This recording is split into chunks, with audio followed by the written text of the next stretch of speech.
2010-оос эхэлтэй Мастерс тэмцээнд тухайн жилдээ оролцсон тэмцээн уралдааныхаа амжилтаар дэлхийд эхний 16-д орсон шилдэг хүчүүдийг өрн оролцуулдаг өгөөд Монгол улсын гавьяа тамирчин Санжээ Сүрэнгийн Миарагчаа, Монгол улсын хөдөлмөрийн баатар Хашбаатарын Цагаанбаатар, Монгол улсын гавьяа тамирчин Сайн Жаргалын Нэм Очир, Монгол улсын хөдөлмөрийн баатар Дорж Сүрэнгийн Сумын нар төрүүлж байсан төвхтэй. За энэ удаагийн тэмцээн өнгөрөх амралтын өдрүүдэд Орос улбаны улсын Петербург хотод болж дэлхийн 34 орны эрэгтэй 107, эмэгтэй 105, нийт 212 бүх эрэгтэй эмэгтэйчүүдийн нийт 14 хүнжиндээ өрсөлдлөө. За 60 кг-ийн жинд манай хоёр бүх нэг зоонд суглаа татаж гавьяа тамирчин Даштавагийн амар түвшин Бразилийн бүх Филипп Филим, Казахстаны бүх Гусман Киргизбаев нарыг ялж мөнгө медалийн төлөө энэ оны Екатеринбургийн их дуулгын авраг, Токиогийн их дуулга тэмцээний хүрэл медальд Японы Нагаяма Рюжуд ялагдаж хүрэл медалийн төлөө барилдаанд Бразилийн бүхийг ялж энэ тэмцээний медалийн салхийг хагалсан. За 66 кг-д олон улсын хэмжээний мастер гамболтой хэрлээ эхний тойрогт энэ жингийн дэлхийн чансааны 2 дэрэмлэгдэж байгаа. Энэ оны дэлхийн авраг шалгаруулах тэмцээний хүрэл медальд Израилийн бүх Тал Фликер, мөн энэ оны дэлхийн аврагын мөнгөн медальд Оросын холбооны улсын бүх Михаил Фолаев,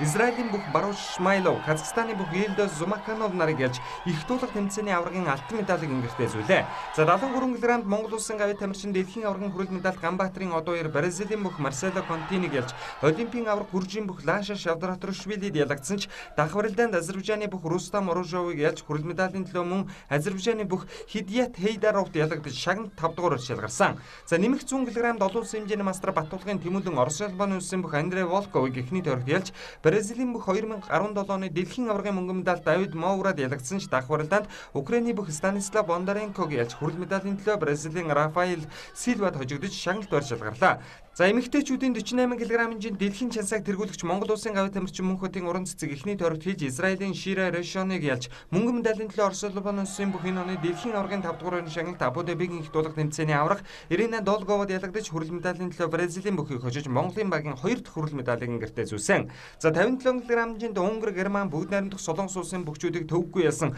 Монгол улсын хөдөлмөрийн баатар Дорж Сүрэнгийн Сумья дэлхийн аврагт финалийн барилдаанд таарсан Японы бүх Йошидо Цукасатай алтан медалийн төлөө ахин учраа тарж ялснаар Мастерс тэмцээнд 4 дараалан төрүүлсэн дэлхийн анхны жудооч болж түүхэнд үлдлээ. За 63 кг-ийн жинд Монгол улсын гавьяа тамирчин Балдоржийн мөнгөн чимэг Польшийн бүхийг ялж Японы бүх Нами Набекурад ялагдсан ч дах барилдаанд Австрийн бүх Магдалена Красковаг ялж хүрэл медалийн төлөө Францын бүх дэлхийн хошин авраг Олимпийн мөнгөн медальт Абигноуд ялагдаж 5 дугаар орж шалгарлаа. За энэхүү Монголын баг тамирчид 2 алт 2 хүрэл медальтай багийн дүнгээр 4 дугаар орж чагссан бол 4 алт 2 мөнгө 1 хүрэлтэй Япон улс тэргүүлж 3 алт 1 мөнгө 1 хүрэлтэй Гүрж улс удаалж 2 алт 2 мөнгө 1 хүрэлтэй Орос улбаны улсын баг тамирчид 3 дугаар орж шалгарлаа. За энэ тэмцээнд төрүүлсэн тамирчин Олимпийн 1800 он авч байна. Япон улс энэ онд болсон тэмцээнүүдэд Баку, Тбилис зэрэг 4 гран при тэмцээнийг өнжиж Абу Дабигаас бусад оролцсон тэмцээнүүдэд багийн дүнгээр инхүү төрүүлж байна.